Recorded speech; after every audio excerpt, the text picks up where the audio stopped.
नमस्कार, देश न्यूज के खास कार्यक्रम मंथन में आपका स्वागत है। मैं हूं राजेश सक्सेना। पीएम मोदी की हुंकार, जम्मू कश्मीर में सियासत अपार। जम्मू कश्मीर में विधानसभा चुनाव को लेकर पीएम नरेंद्र मोदी ने पहली बार हुंकार भरी। शनिवार को पीएम नरेंद्र मोदी ने जम्मू कश्मीर चुनाव में हुंकार भरी। पीएम ने वहां के डोडा में विपक्ष को आड़े हाथों लिया। जम्मू कश्मीर का डोडा वो स्थान है जहां पर आतंकवादी घटनाएं लगातार होती रही हैं और यह भी सही है कि 50 साल बाद कोई ये पहला मौका होगा जब कोई प्रधानमंत्री डोडा पहुंचा हो। तो पीएम ने विपक्षी पार्टियों को आड़े हाथों लिया। पीएम मोदी ने परिवारवाद, आतंकवाद, पत्थरबाजी, कश्मीरी पंडित और आर्टिकल 370 जैसे मुद्दों पर जनता को संबोधित किया।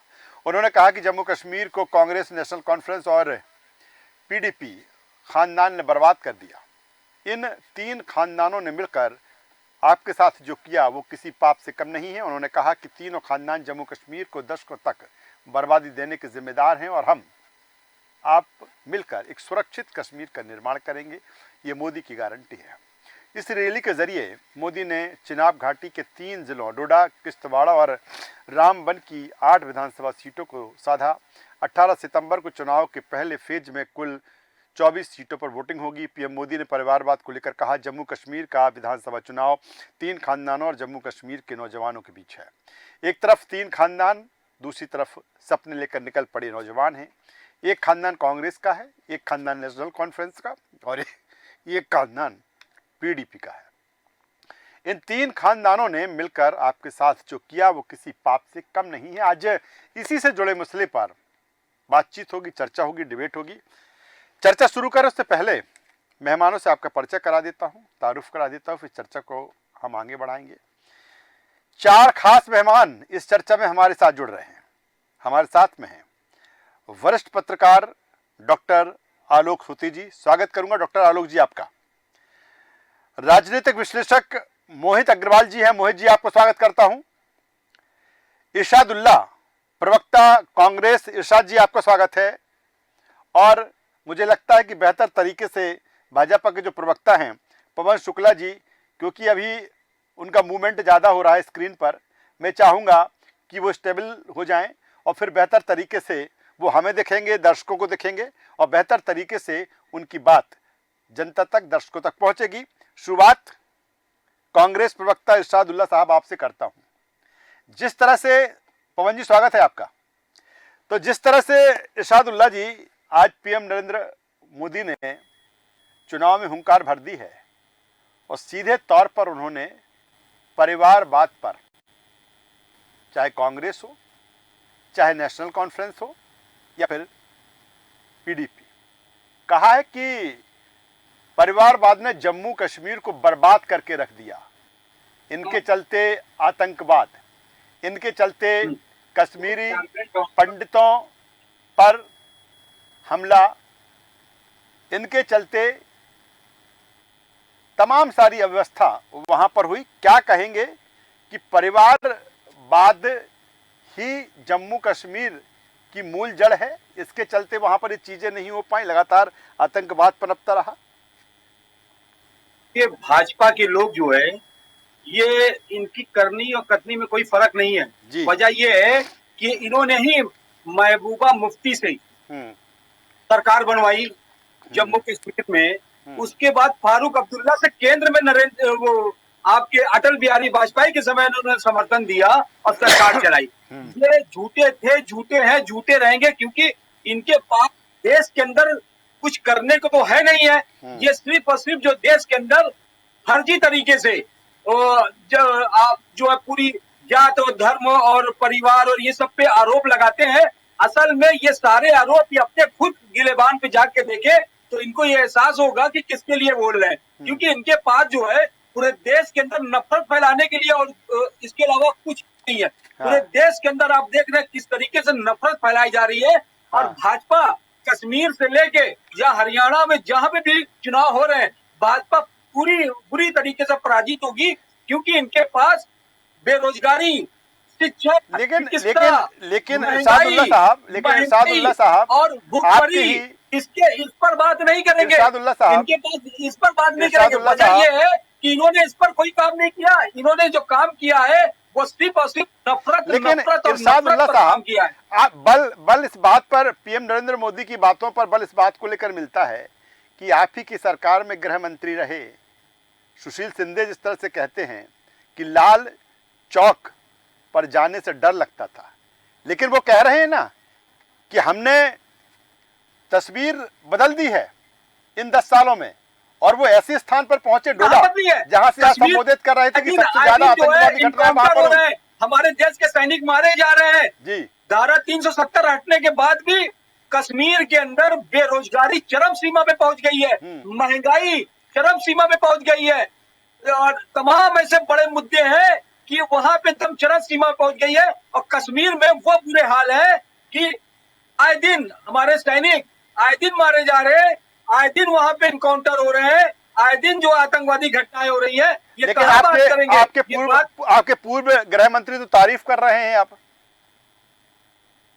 देखिए, हम आपको बताएं जो तारीफ कर रहे हैं उनको वो किस बिना पे कर रहे हैं इसके बारे में नहीं लगती, लेकिन जो सच्चाई है वो सच्चाई ये है कि कश्मीर बहुत बुरे हालात पर है, और जिस तरीके से वहां पे तो हालात पहले बुरे थे कि अब है हो रही है, तो पहले क्या इरशादुल्लाह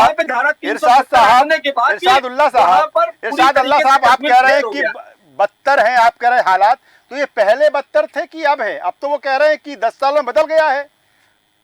कहाँ बदला गया है? हाँ। कहाँ बदला? किस बिना पर आए थे? उन्होंने कहा था कि अब वहां पे जो है जो आतंकवादी घटना है उसको समाप्त करेंगे। क्या समाप्त हुआ? उन्होंने कहा कि बेरोजगारी और तमाम विकास के मुद्दे विकास करेंगे कश्मीर में। कहाँ कर रहे हैं? कहीं विकास कहीं दिखाई दे रहा है? वो सिर्फ जो है जुमलेबाजी कर रहे हैं। देश का प्रधानमंत्री जुमलेबाज था। साहब मैं आऊंगा, इसके आगे के तमाम सारे सवाल हैं जिनको लेकर मैं आपके पास में आऊंगा।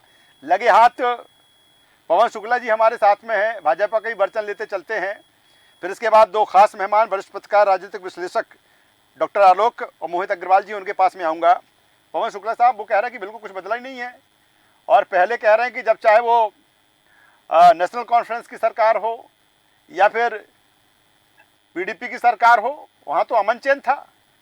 बर्बादी तो अब हुई है, लेकिन मोदी साहब कह रहे हैं कि अब तो इन्होंने बर्बाद करके रख दिया, मैंने अमन चैन स्थापित कर दिया वहां पर। बहुत बहुत धन्यवाद आपके सम्मानित चैनल देश न्यूज के माध्यम से जी। मैं आप सभी को अवगत कराना चाहूंगा कि ये लोग सिर्फ नफरत फैला रहे हैं पूरे देश में। आज जो भी स्थिति पूरे देश के अंदर, और हम लोग तो पूरे देश के अंदर जोड़ने की बात कर रहे हैं। इरशादुल्लाह साहब आपको पर्याप्त यही तरीका है, आपकी बात आ गई, यही तरीका है, इन लोगों का यही तरीका। 1 by 1 देश न्यूज पर कार्यक्रम चलेगा, सबकी बात आ जाए, जनता भी देख ले। जनता को तय करना है चुनाव में, हम आपको थोड़ी करना है, जनता ही तय करेगी, लेकिन बात बेहतर तरीके से, बेहतर कम्युनिकेशन के साथ होना चाहिए। पवन शुक्ला साहब बोलेंगे। यही तरीका इन लोगों का है। ये लोग केवल उपद्रव फैलाना चाहते हैं, समाज को बरगलाना चाहते हैं, और एक दूसरे को लड़ा के मारना चाहते हैं, और अपना जो है राज स्थापित करना चाहते हैं। लेकिन ये भूल गए हैं, ये आप नहीं, आप तो चाहोगे कि देश में आग लगता रहे, लेकिन आप जाइए और कश्मीर की जनता से पूछिए। आज कश्मीर की जनता नरेंद्र मोदी की तारीफ के पुल बांध रही है। जहाँ पे रोज पत्थर चलते थे, आज वहाँ पे पर्यटक घूम रहे हैं। वही लाल चौक पर जाने के लिए लोग डरते थे, लेकिन आज वहाँ भारतीय तिरंगा शान से लहरा रहा है, और लोग घूम रहे हैं, टहल रहे हैं, लेकिन पवन शुक्ला साहब वो कह रहे हैं कि जिनको आप परिवारवाद के नाम पर जिनको कटघरे में खड़ा कर रहे हैं, उनके साथ तो आपने सरकार बनाई है। वो तो ये कह रहे हैं वो कि आप चाहे फारूक अब्दुल्ला की बात कर लें, मैं बताता हूँ जी, आपकी बात सत्य है, मैं आपकी बातों को इग्नोर नहीं करूंगा जी। लेकिन समझिए, वो हमारी मजबूरी थी कि हम अभी तक उस सरकार में कभी शामिल नहीं हुए थे। वहाँ की क्या परिस्थिति है, भौगोलिक स्थिति क्या है, ये लोग केवल परिवारवाद करके केवल परिवार के लोग ही उस पर काबिज थे। उस परिवारवाद की तिलिस्म को तोड़ना था, इसलिए हम सरकार में शामिल हुए। और जब हमने देखा ये हमारे विचारधारा से मेल नहीं खा रहे हैं, तो हमने इनका त्याग कर दिया। रही बात, आज मोदी जी ने कहा है कि हम परिवारवाद को खत्म करेंगे। परिवारवाद अब कोई भी नालायक आदमी हो, किसी परिवार का, राजनीतिक पार्टी कोई परिवार कितना भी नालायक हो, लेकिन उसको कुर्सी पर बैठा देंगे। और कितने भी योग्य आदमी हो, कितना भी क्षमतावान हो, अगर वो देश की तस्वीर को बदलना चाहता है तो इन परिवारवादियों के सामने उसकी हार हो जाती है। तो जो काबिल है, आता हूं मैं, जो समाज की दिशा को बदल सकता है, 1 मिनट में समय लूंगा, 1 मिनट का समय लूंगा। पवन जी जी, मैं सेकंड राउंड भी हमारे पास में है, मैं चाहता हूं कि एक बार सारे मेहमानों के पास तक पहुंच जाऊं, उनका वर्जन आ जाए और कहीं ना कहीं इस जो चर्चा का निचोड़ निकले। मैं डॉक्टर आलोक जी के पास में आ जाता हूं। डॉक्टर आलोक साहब, किस रूप में देखते हैं पीएम नरेंद्र मोदी का ये संबोधन? और सबसे बड़ी बात यह है कि डोडा एक ऐसी जगह कि 50 साल बाद कोई पीएम वहां पर पहुंचा हो जिस तरह संबोधित किया, और एक तरफ पूर्व गृह मंत्री कहते हैं कि लाल चौक जाने में डर लगता था, लेकिन पीएम मोदी डोडा जाते हैं। इस रणनीति को, इस स्ट्रेटजी को आप किस रूप में देखते हैं? और बाकी क्या परिवारवाद ने जम्मू कश्मीर को बर्बाद कर दिया? देखिए, एक तो खुशी का मौका है कि 10 साल बाद जो है जम्मू कश्मीर में इलेक्शंस होने वाले हैं। और दूसरी बात यह है कि आपने देखा कि जिस तरीके से धारा 370 का समापन हुआ और उसके बाद की जो परिस्थितियां बदली हैं, तो आप देख रहे हैं कि लाल चौक पे आज शान से तिरंगा लहरा रहा है, कोई भी वहां जा सकता है। अभी हमारे राहुल जी वहां पे गए थे और आइसक्रीम भी खाई थी उन्होंने, और कोई वहां पे उनको दिक्कत नहीं हुई थी। एक समय वहां था जहाँ पे झंडा फहराना ही बहुत बड़ा चैलेंज माना जाता था, और ये बात कही जाती थी, मुफ्ती महबूबा कहती थी कि अगर यहाँ पे धारा 370 हटी तो यहाँ पे तिरंगा उठाने वाला नहीं मिलेगा। तो इस तरीके की वहाँ बातें होती थी, वारदातें भी होती थी, लेकिन बहुत चेंज आया। आपने देखा कि बहुत दिनों बाद मुहर्रम का जो जुलूस था वो भी वहां पे निकला, जो कि काफी समय से बैन था। तो कुल मिला के ये कुछ घटनाएं हैं जो इस बात को कहती हैं। अभी आपने कहा सुशील शिंदे साहब, जो कि पूर्व गृह मंत्री रह चुके थे, वो भी 88-89 में होने वाले कश्मीरों के नरसंहार को समझते थे, जानते थे, वयोवृद्ध नेता हैं, तो वो भी उनको इस बात का इल्म था कि हाँ, इस समय जो जम्मू कश्मीर की जो स्थिति है वो वास्तव में इससे पहले कभी भी, क्योंकि 1948 जैसे ही आजाद हुआ था तो 47 के अक्टूबर में ही वहां पे जो है पाकिस्तान ने अटैक कर दिया था और 48 तक लड़ाई चली थी। और उसमें आपने देखा कि पीओके, पाकिस्तान ऑक्यूपाइड कश्मीर जो है 1/3 हिस्सा वो भारत से छीन लिया गया था। तो उसके बाद से हमेशा इंसर्जेंसी रही और आतंकवाद की घटना होती रही। जहां तक बात है कि वैली के अंदर आप देख रहे हैं कि वैली के अंदर 98% मुस्लिम आबादी है, और आप जानते ही हैं कि जो बीजेपी है उसको मुस्लिम वोट नहीं मिलता है। यह हकीकत है, इसको इनके नेता कुछ भी कहे, लेकिन यह हकीकत। तो ऐसी स्थिति में वैली के वोट को प्राप्त करना बहुत बड़ी बात है। और जिस तरीके से माननीय प्रधानमंत्री जी आज डोडा गए, उन्होंने वहां पे चीजों को रखा, बताने की कोशिश की, और साथ में आपने देखा कि जो अभी पंचायत के यानी जो ग्रामीण क्षेत्र के जो चुनाव हुए थे जम्मू कश्मीर में, यहाँ पे 2% 4% ही वोट पड़ते थे जब ये सरकारें हुआ करती थी। अब आपने देखा 48% तक वोटों की गए हैं। तो इसका मतलब है कि जो ऐलान आतंकवादी जो करते थे, उग्रवादी वहां करते थे, उस ऐलान से जनता की बात नहीं डरी, घर से बाहर निकली, उसने जो है वोट किया। यहाँ पे अब देखने वाली बात यह है कि फिर वही स्थिति आने वाली है, क्योंकि सरकारें तो वही है, चाहे वो चलिए डॉक्टर आलोक साहब, बेहतर बात आप कर रहे हैं। मैं और आगे बढ़ूंगा और मोहित अग्रवाल जी के पास में आ जाता हूं। मोहित अग्रवाल जी, तमाम सारी चीजें जिनका जिक्र मैंने किया और जो पीएम नरेंद्र मोदी ने जो कुछ आज डोडा से कहा, तमाम सारी चीज़ एक बार फिर जिक्र करके समय नहीं जाया करूंगा। मेरा सीधा सा सवाल ये है कि पीएम मोदी ने जिस तरह से नौजवानों को सीधा एड्रेस किया है, उन्होंने कहा कि एक तरफ वो 3 परिवार हैं और दूसरी तरफ आप हैं, यानी हाँ, ये जो लड़ाई है आपके साथ हमारी है। तो क्या ये जो नौजवानों पे पीएम ने फोकस किया है, वो ये भारतीय जनता पार्टी की रणनीति है, पीएम नरेंद्र मोदी की ये रणनीति है कि कहीं ना कहीं युवा ने इन 10 सालों में देखा है कि किस तरह से जो चीज़ें हैं वो बदली हैं। घर परिवार से उन्होंने, अगर बिल्कुल नई उम्र के हैं तो घर परिवार से उन्होंने जो सुना होगा कि किस तरह से जम्मू कश्मीर में हालात रहे, इसीलिए नौजवानों के जरिए वोटरों तक पहुंचने की कोशिश की है पीएम नरेंद्र मोदी ने।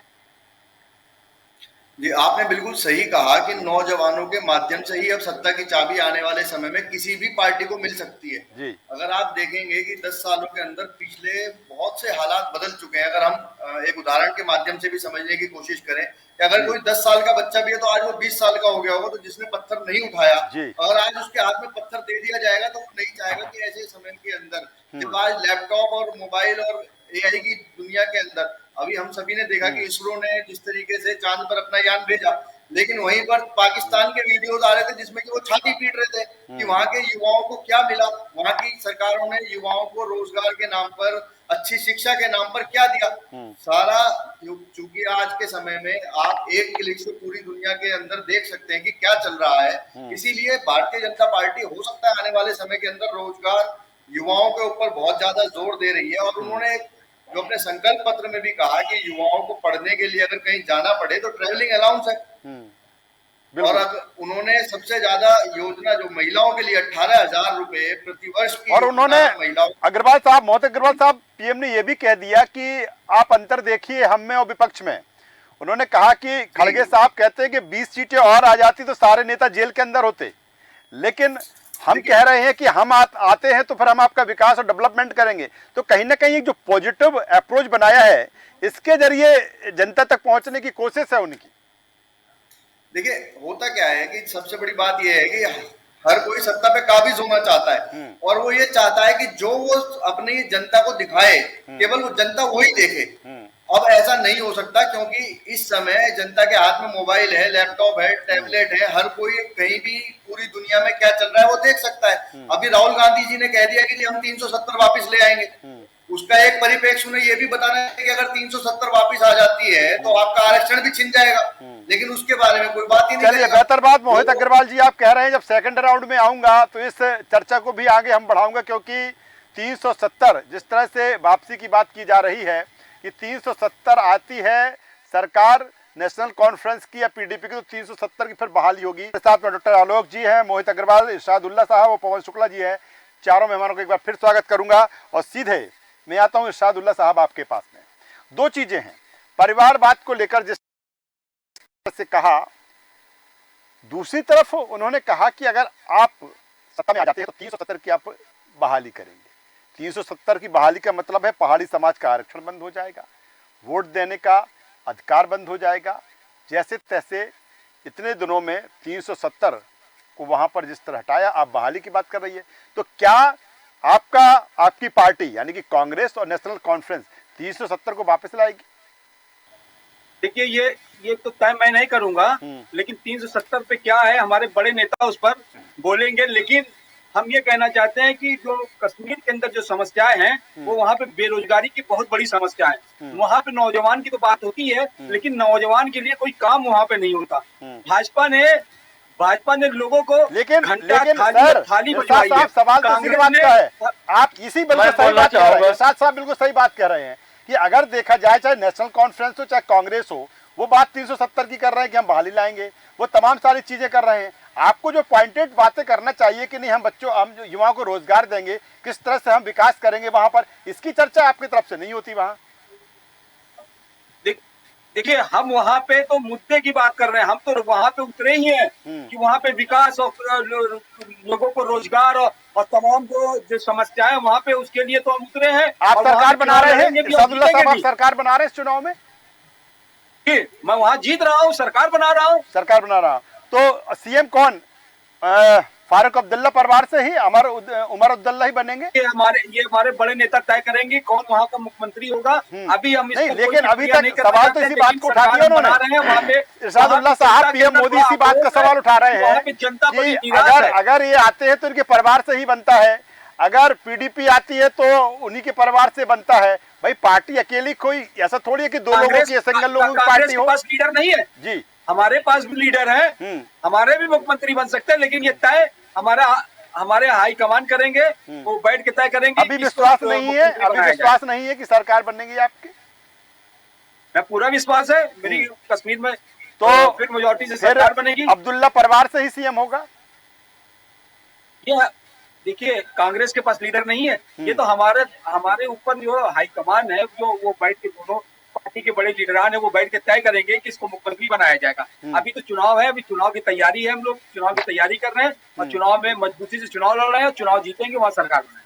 तो विकास के लिए ये चुनाव है कि कहीं ना कहीं वो जैसे खड़गे जी कहते हैं कि हम जेल में डाल देंगे, 20 सीटें आ जाएंगी, हम तो 370 की बहाली कर लेंगे। अगर 20 सीटें आ जाएंगी, 20 सीटें आ जाएगी, इनके जितने बड़े नेता सब जेल में होंगे, जितने भ्रष्टाचार किया होगा सब जेल में होंगे। ये तो यानी कि आपको आपके अलायंस को विकास डेवलपमेंट से मतलब नहीं है, आपको मतलब है कि कैसे बदलापुर की राजनीति करना है।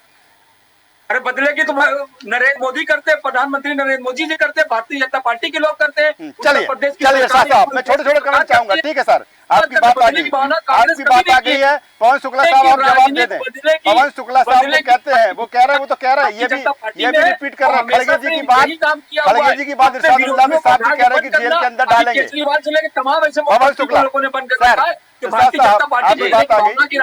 आपकी बात आ गई है पवन शुक्ला साहब जी। मैं कहना चाहूंगा इनकी सरकार में ऐसी कोई जगह नहीं थी जहाँ पे कि भ्रष्टाचार न किया हो, और उसके बाद ये लोग ये हल्ला करते हैं।